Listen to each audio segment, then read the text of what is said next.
MC ngayon.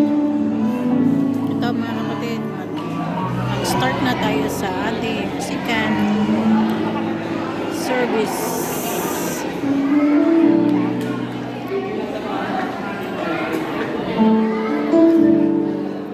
Praise the Lord mga kapatid, magandang umaga po sa ating lahat.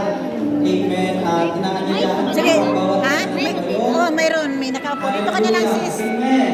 Kung naniniwala kayo mga kapatid na ang Diyos ay naging mabuti sa inyo, amen, pwede ba natin purihin at sambahin ang ating